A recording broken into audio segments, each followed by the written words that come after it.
오늘 이 본문의 이야기는 부자와 나사로의 이야기입니다. 매우 잘 알려진 이야기입니다. 언젠가 이 부자와 나사로의 이야기를 인형극으로 만들어서 우리 어린 자녀들에게 보여주었습니다. 그리고 예수님을 믿을 사람을 초청했더니만 그 인형극을 봤던 많은 우리 자녀들이 한 명도 빠짐없이 다 예수님을 영접하는 것을 보았습니다. 왜냐하면 정말 부자가 지옥에서 당하는 고통을 받기 때문입니다. 그러나 오늘 이 본문을 자세히 살펴보면 그 두려움을 가지고 예수를 믿으라는데 초점이 맞추어져 있지 않다는 것들을 알 수 있습니다. 왜냐하면 오늘 본문은 우리에게 무엇을 하라, 무엇을 하지 말라 하는 결론을 내리지 않고 있습니다. 물론 부자처럼 살지 않아야 된다는 걸 배우지만 부자가 왜 음부에 떨어졌는지, 그리고 또 나사로가 어떻게 하나님 품에 가게 되었는지 이 본문은 자세히 설명하지 않습니다. 우린 그렇다고 부자를 예수님을 알지 못하는, 예수님을 믿지 않는 불신자로 취급할 수도 없습니다. 왜냐하면 그 부자는 믿음의 조상이라고 이야기하는 아브라함을 아버지 아브라함이라고 부르고 있습니다. 그럼에도 오늘 이 본문을 통하여 배울 수 있는 교훈이 있습니다. 우리는 이 땅의 삶이 전부가 아니라는 걸 배울 수 있습니다. 정말 이 땅의 삶은 어쩌면 죽은 후에 우리의 삶과 다를 수 있습니다. 죽은 나사로는 아브라함의 품에 갔지만 부자는 음부에 떨어져 고통하고 있습니다. 오히려 부자로 사는 것이 저주받은 자리에 있다는 것을 알아야 합니다. 부자는 이렇게 얘기합니다. 나사로를 보내어 그 손가락 끝에 물을 찍어 내 혀를 서늘하게 하소서. 이 불꽃 가운데 너무너무 고통스럽다라고 하소연을 합니다. 나사로의 도움을 받아야 되는 처지가 됩니다. 죽은 후의 삶이 부자가 아니라 나사로가 복되다라는 것입니다. 이것이 우리를 매우 불편하게 만들기도 합니다. 오늘 이 본문이 어떤 의미를 갖고 있는지 알기 위해서 본문의 앞뒤를 살펴볼 필요가 있습니다. 오늘 이 본문은 이 바로 앞에 불의한 청지기의 비유가 있습니다. 그 불의한 청지기의 비유에 바로 뒤이어서 주어지고 있는 본문입니다. 불의한 청지기의 비유는 이렇습니다. 어느 주인의 재산을 관리하는 청지기가 정말 주인의 뜻과 상관없이 그 주인의 재산이 자기인 것처럼, 자기 것인 것처럼 막 쓰다가 그 소문을 들은 주인이 이제 너는 해고다, 이제 나와 결산하자 라고 이야기하니까 이 청지기가 고민이 됐습니다. 야, 이제 이 일을 그만두고 땅을 팔려니까 너무너무 힘이 들 것 같고, 그렇다고 빌어먹으려니까 너무 부끄럽다. 그럼 내가 어떻게 해야 될 건가 하다가 그는 이 주인에게 빚진 사람들을 불러드립니다. 너는 밀을 몇 섬이나 빚졌냐 하니까 100섬이 빚졌습니다. 그러니까 빨리 여기 50이라고 적어라. 너는 기름을 몇 병이나 빚졌냐? 100병 빚졌습니다. 여기 빨리 80이라고 적어라. 이렇게 해서 정말 주인에게 빚진 사람들의 빚을 탕감해 주기 시작했습니다.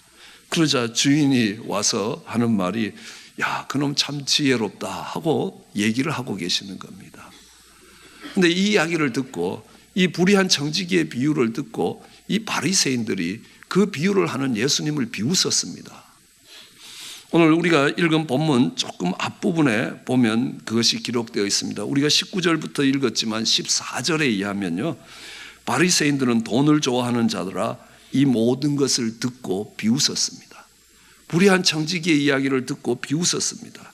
그러니까 예수님이 이르되 너희가 사람 앞에서 스스로 옳다고 여기는 자냐는, 너희 마음을 하나님이 아신다.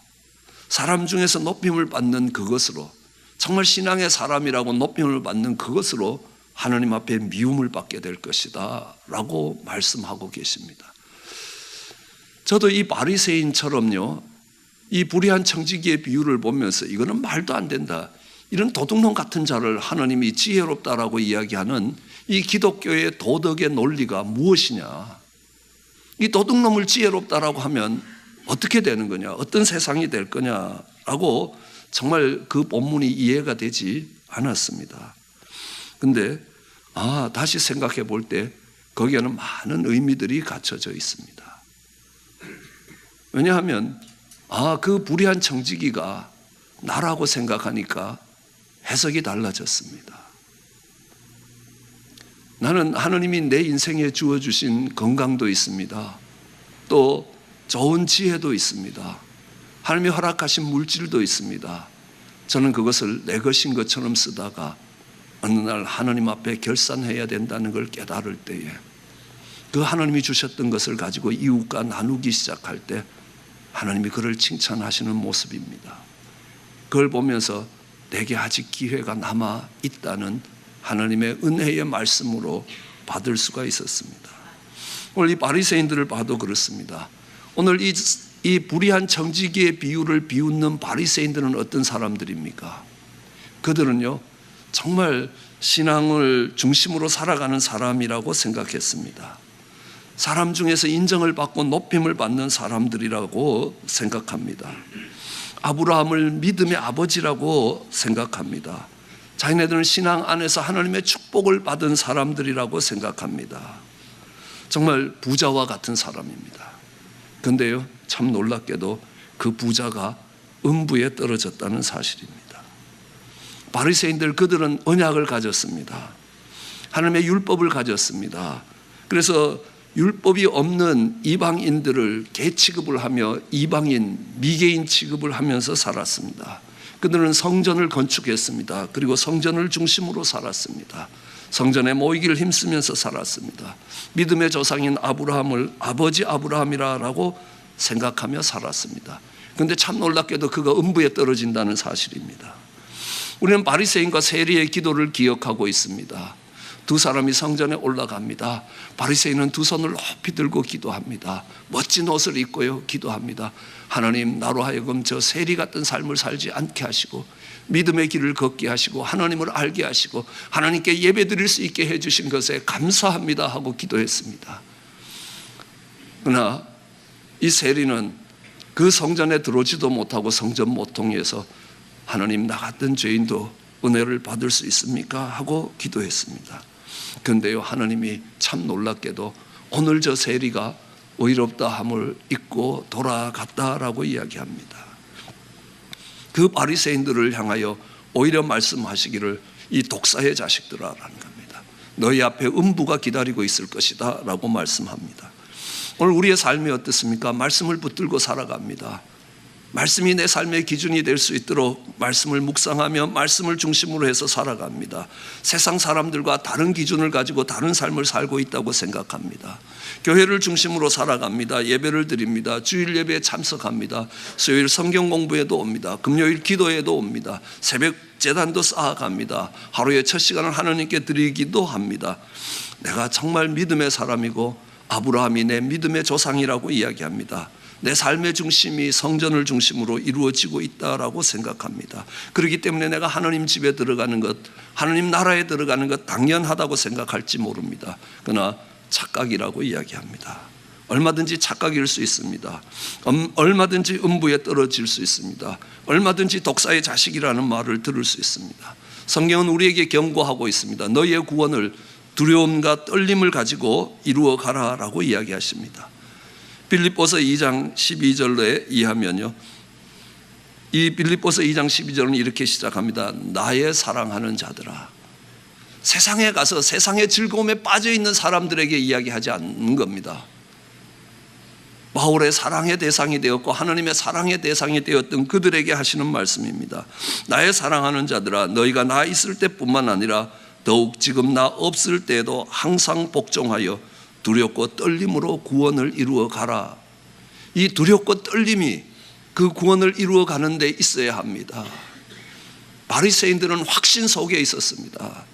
나는 선택된 백성이고 하나님의 축복된 백성이고 하나님의 말씀을 붙들고 살아가는 사람이고 성전을 중심으로 예배를 드리며 살아가는 세상 사람들과 저 이방인들과 구별되는 사람이고 하나님의 나라가 우리를 위해서 기다리고 있다고 생각했습니다. 그런데 그들을 기다리고 있는 것은 하나님의 나라가 아니라 음부였습니다. 불이 타는 음부였습니다. 고통이 있는 음부였다는 겁니다. 구원은 당연히 받는 것 아니라는 겁니다. 내 집에 들어가듯 들어가는 것 아닙니다.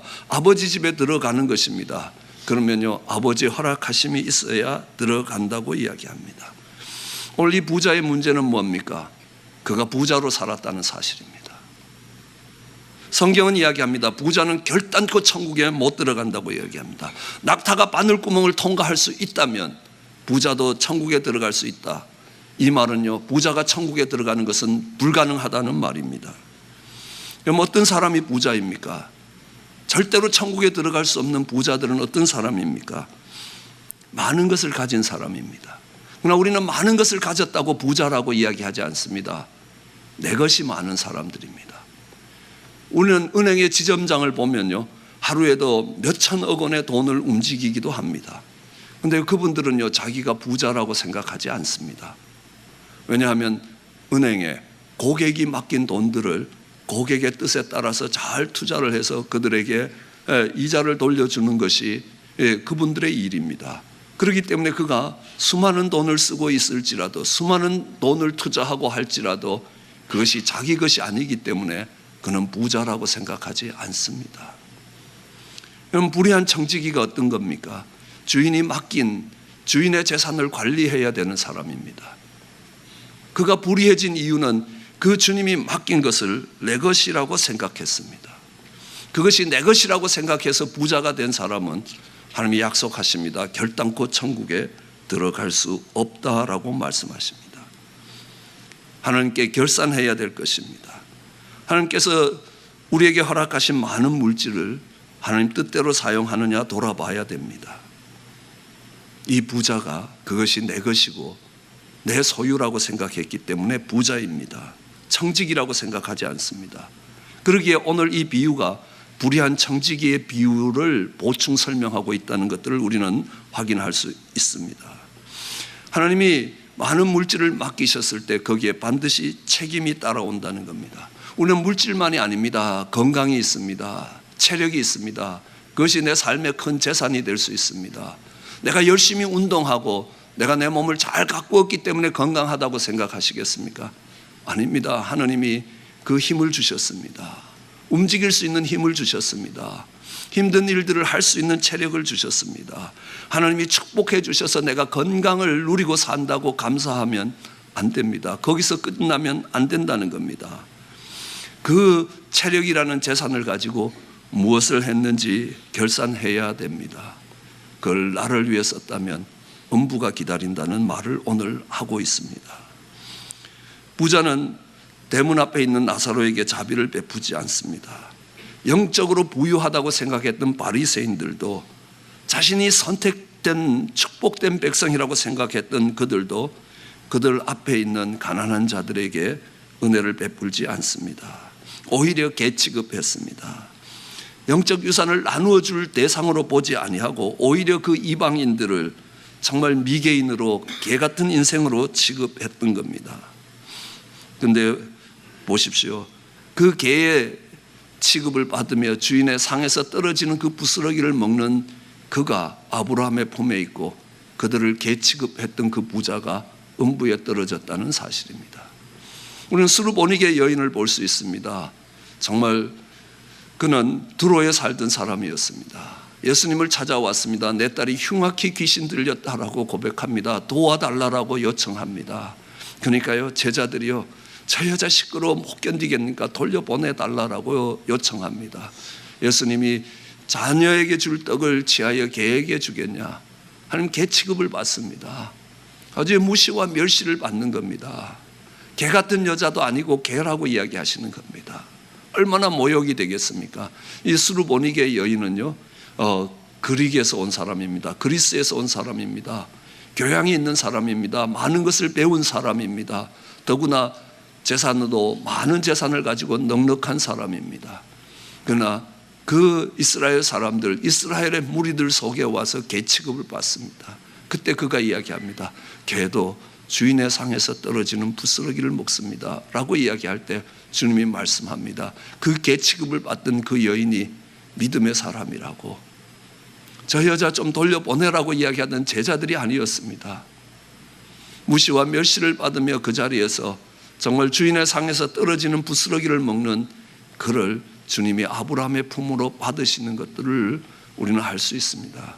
오늘 부자와 나사로의 비유에서도 그 모습들을 우리는 확인할 수 있습니다. 부자의 상에서 떨어지는 것으로 배불리고자 소원했던 그 나사로가 주의 품에 있는 겁니다. 아버지 집에 들어가는 사람들은 하나님의 축복을 받아 부유하고 넉넉하고 정말 사람들이 부러워하는 그런 자리에 있는 부자가 아니었습니다. 어쩌면 대문 앞에서 부스러기를 주워 먹으며 배를 채우기를 원했던 나사로였다는 사실입니다. 오늘 이 부자의 문제를 다시 한번 생각해 보면요, 그가 부자였다는 것만으로는 아니라는 겁니다. 하나님이 풍성함을 주실 수 있습니다. 은혜로운 것들을 더하실 수 있습니다. 그것을 누리지 말라라고 이야기하는 것 아닙니다. 어떻게 보면 부자는 괜찮은 사람인 것 같습니다. 왜냐하면 거지가 자기 문 앞에 있습니다. 그러면요, 웬만한 부자 같으면 그 집에서 일하는 종들을 시켜서 저 거지 좀 쫓아내라. 야, 내가 들어가고 나갈 때마다 거기 누워있는 거지를 봐야 되느냐? 아니, 이 거지가 앉아서 구걸하는 것도 아니고 누워서 자기 집처럼 누워있더라는 겁니다. 어디 몸이 불편해서 누워있는지 아니면 정말 먹을 걸 못 먹어서 기력이 없어서 누워있는지 모르지만 그 부잣집 대문 앞에 누워있는 겁니다. 야, 하고 많은 길거리도 있는데 왜 우리 집 앞에 와서 누워있냐? 하루 이틀도 아니고 정말 죽을 때까지 내 집 앞에서 죽냐? 이렇게 역성을 낼 수 있는데 아마 그 거지는 늘 그 부자의 집 앞에 있었던 것을 보면 부자가 그리 나쁜 사람만은 아닐 거라는 생각을 할 수 있습니다. 그러나 이 부자의 문제는 뭐냐 하면 그의 대문 앞에 나사로가 있었다는 사실입니다. 부자는 그 나사로에게 무관심했습니다.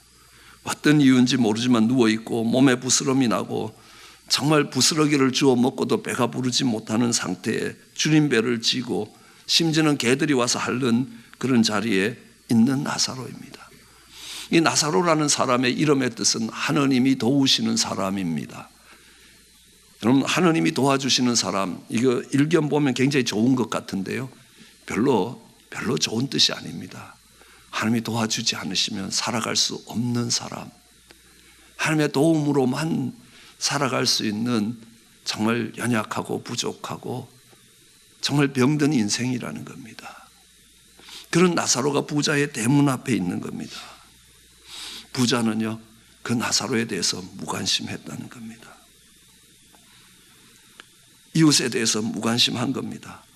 좋은 옷을 입고 좋은 집에서 정말 즐거운 축제를 벌이면서 살아갈 수 있습니다. 그러면서 이렇게 살아갈 수 있는 것, 시간적 여유를 갖고 물질적 여유를 갖고 살아갈 수 있는 것 하나님의 은혜라고 생각할지 모릅니다. 아닙니다. 절대로 아닙니다. 그 부자가 죽어서 음부에 떨어지더라는 겁니다. 이게 우리를 불편하게 만듭니다. 나사로가 있었던 자리가 저주의 자리입니까? 그는 가난했습니다. 주님 배를 움켜쥐며 살아야 했습니다. 육신의 질병으로 고통받고 있었습니다. 참 안 됐다는 말을 듣기가 딱 알맞습니다. 그러나 그가 죽어서 아브라함의 품에 있다는 사실입니다. 오늘 여기서 우리는 이 세상에 있는 가난의 문제를 해결하라고 하나님이 요구하고 계시는 것 아닙니다. 대문 하나를 넘으라는 겁니다. 내 집 문 앞에 정말 하나님의 도우심 없이는 살아갈 수 없는 나사로가 있다는 것들, 그리고 그 나사로에 대해서 무관심하지 말라는 겁니다. 식탁에 떨어지는 그 부스러기로 배를 채우기를 원하는 나사로가 내 집 문 앞에 있다는 것들을 기억해야 되는 겁니다. 오늘 부자의 진짜 문제는, 가장 깊숙한 곳에 있어서의 문제는 뭐냐 하면요, 자신에게는 너그러웠지만 나사로에게는 인색했다는 겁니다. 말씀드렸듯이 하나님이 주신 풍요로움을 누리며 살지 말라는 뜻이 아니라는 겁니다. 하나님이 이야기합니다. 너는 살아있을 때 좋은 것으로 마음껏 누렸다는 겁니다. 나사로는 온갖 나쁜 것을 겪었다는 것을 기억해라. 그렇기 때문에 세상이 뒤집어졌습니다. 죽고 난 뒤에 이 세상이 뒤집어졌습니다. 네가 받은 위로가 너의 괴로움이 될 것이고 나사로가 받은 괴로움이 하나님의 위로가 될 것이라고 말씀하십니다. 이 부자는 자신을 위해 쓸 줄 알았지만 자비를 베푸는 데 살지 않았다는 겁니다. 이것에 대하여 무관심함이 정말 자기에 대해서 넉넉함보다 더 컸다는 겁니다. 하나님께서 허락하시는 풍요로움을 누리지 말라는 건 아니지만 내가 그 풍요로움을 누릴 때에 하나님이 축복하셔서 이런 삶을 살고 있다라고 할 때에 그 문 앞에 나사로가 있다는 것들을 잊지 말아야 합니다. 그곳에 무관심하지 말아야 합니다. 우리 미국에서 살아가는 사람들이요, 정말 배부르게 먹습니다. 먹는 것을 즐기며 먹습니다. 아니, 그것도 이게 마음대로 안 됩니다. 이젠 자꾸 살이 쪄서요, 더 이상 먹고 싶은 대로 먹지도 못합니다. 더 나아가서 하나님이 벌을 주셔서요, 콜레스테롤도 높고 당뇨도 높고, 그래서 내가 먹고 싶은 거 더 못 먹게 되는 겁니다.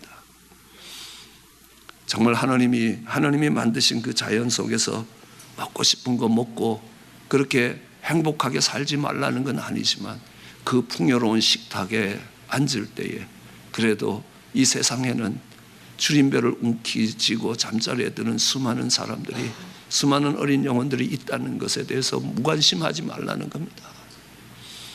그 가난의 문제를 해결하라는 건 아닌데 그들에 대해서 무관심하지 말라는 겁니다.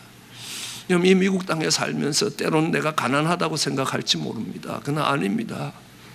정말 요 조그마한 국경을 하나 넘어서 멕시코 땅을 들어가 보십시오.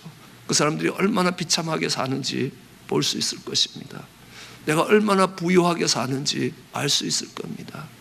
세상 어느 곳에 가도 이만큼 부유하고 풍요로운 곳이 없다는 겁니다. 그 속에서 내가 다른 사람보다 더 부족하다는 것 때문에 안타까워하실 것입니까? 아니요.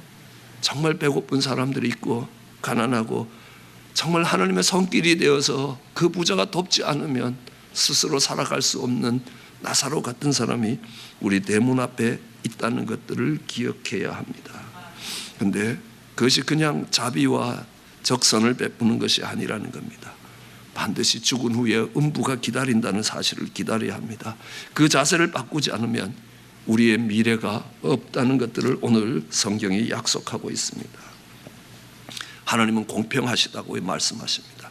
이 땅에서 좋은 것을 마음껏 누렸냐는 겁니다. 그러면 죽은 후에 천국 가서도 좋은 것을 누릴 거라고 생각하냐? 아닙니다. 하나님 공평하신 분입니다. 공평하신 하나님이 결코 그렇게 하시지 아니할 것이라는 겁니다. 하나님이 말씀하십니다. 네가 이 땅에서 낮아지면 하나님 나라에서 높아질 것이라. 네가 이 땅에서 괴로움을 겪어가면 하나님 나라에서 위로를 받을 것이라 라고 이야기합니다. 이 땅에서 십자가를 질 때만 부활의 영광이 거기에 있다고 말씀하십니다. 이 땅에서 높아지려고 합니까? 이 땅에서 남들이 부러워하는 자리에 가려고 합니까? 이 땅에서 풍요롭고 내가 내 인생을 즐길 수 있는 시간들이 있고 내가 즐길 수 있는 체력이 있고 내가 즐길 수 있는 재력이 있다고 기뻐하며 감사하며 하나님께 영광을 돌릴 거냐는 겁니다. 아닙니다. 반드시 기억해야 됩니다. 하나님 음부가 기다리고 있다는 겁니다. 하나님 아브라함에게도 약속하셨습니다. 하나님이 아브라함을 본토 친척 아비 집을 떠나서 하나님 앞으로 불러내셨습니다. 하나님이 아브라함에게 복을 주시고 창대케 하셨습니다. 그의 글을 복의 근원으로 만드셨습니다. 그러나 하나님께서 아브라함을 복의 근원으로 만드신 또 다른 이유가 있다면 너로 인하여 모든 족속이 복을 얻기를 원한다는 겁니다. 하나님이 우리를 축복하실 것입니다. 정말 풍성케 하실 것입니다. 그러나 그 속에 너로 인하여 나사로와 같은 수많은 자들이 복을 얻기를 원한다. 하나님이 내 속에 하나님의 말씀이 깨달아진 큰 은혜를 주실 것입니다. 그 은혜로 그치는 것, 내가 하나님을 알게 됐고 하나님을 섬기게 됐고 하나님을 찬양하며 하나님께 예배드릴 수 있어서 하나님이 나를 축복하셨다고 이야기할 것입니까? 아닙니다. 그게 축복이 아니라고 오늘 본문이 이야기합니다. 오히려 그것이 음부로 들어가는 지름길이 될 수도 있다는 것을 이야기합니다. 대문 앞에 있는 나사로에 무관심합니까? 내 삶을 즐기는 데는 여유로운데 정말 그 나사로를 돌아보는데 인색합니까? 음부가 기다립니다. 그 음부 속에서 부자는 절규합니다. 내 형제들이 여기 오지 않게 해달라는 겁니다. 난 더 이상 돌이킬 수 없더라도 내 형제들 많은 이곳에 오지 않기로 해달라는 겁니다. 부자와 나사로의 이야기가 믿지 않는 사람들이 죽은 후에 떨어지게 될 음부에 대한 두려움을 주기 위함이 아니라는 겁니다. 그 두려움이 일시적 회개를 만들 수는 있을 겁니다. 그러나 하나님이 말씀하시는 참된 뜻은 하나님이 주신 특권과 부유함을 가지고 맡겨진 일이 아니라 자신의 즐거움을 위해 쓰고 있었다는 사실입니다. 불의한 청지기의 비유도 마찬가지입니다. 주인이 맡긴 것을 가지고 내 마음대로 내가 쓰고 싶은 대로 살았습니다. 하나님 우리에게 건강을 허락하셨습니다. 체력이라는 재산을 주셨습니다. 물질이라는 재산을 주셨습니다. 많은 돈을 우리 손에 허락하셨습니다. 지혜를 주셨습니다. 하나님의 말씀을 깨닫는 은혜를 주셨습니다. 그것이 하나님이 나를 축복하신 것이라고요? 아니요, 그게 축복 아닐 수 있다는 겁니다. 그렇게 받은 특권과 그렇게 받은 부요함이 오히려 그를 음부로 떨어뜨릴 수 있다는 것을 알아야 합니다. 하나님이 그것을 맡기실 때에 그 맡기신 하나님의 뜻이 아니라 나를 위한 즐거움으로 쓰고 있기 때문입니다. 오늘 본문은 불신자에 대한 경고가 아니라는 겁니다. 하나님의 축복을 받아서 풍요를 누리게 되었다고 생각하는 사람이 그 대문 앞에 있는 나사로를 돌아보지 않고 거기에 관심이 없는 사람들을 향하여 하시는 경고입니다. 부자의 죄가 있다면요, 아무것도 안 한 죄라는 겁니다. 우리의 관심이 어디 있습니까? 우리의 무관심이 어디에 있냐는 겁니다. 내가 무엇을 즐거워합니까? 좋은 옷을 사면서 즐거워합니까? 좋은 차를, 좋은 집을 구입하면서 즐거워합니까? 남들이 우러러 볼 수 있는 명품 백을 들고 즐거워합니까? 체력과 시간이 있어서 골프 치는 것이 즐거워지십니까? 맛있는 것을 먹는 것이 즐거워집니까? 그 즐거움을 버리라는 것 아닙니다. 그러나 그때에 내 대문 앞에 죽어가는 나사로가 있다는 것을 기억하셔야 합니다. 거기에 무관심해서 안 된다는 겁니다. 하나님은 공평하십니다. 너 그 즐거움이 네 인생의 고통이 되어서 돌아올 때가 있다는 겁니다. 그 이웃의 고통을 돌아볼 때에 하나님께서 정말 그 불의한 청지기를 칭찬하듯 칭찬할 것입니다.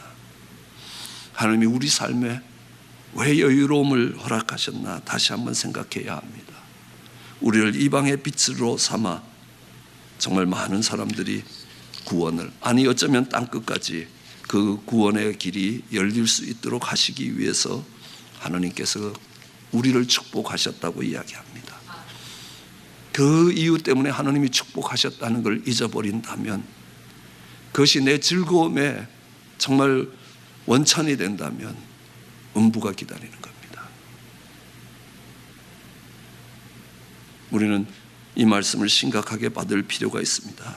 우리 대문 앞에 내 이웃이 상처 입고 고통하며 죽어갈 때에 너의 관심이 어디 있냐 하고 하나님이 물으시는 것입니다.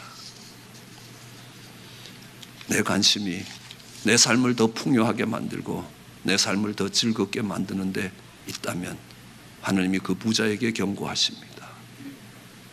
죽은 후에 아브라함의 품이 아닌 음부가 기다린다는 겁니다. 그것을 경고하시기 위해서 하나님이 오늘 이 말씀을 우리에게 주시는 겁니다. 그 경고를 받는 우리 모두가 되기를 주의 이름으로 축원합니다. 기도하시겠습니다.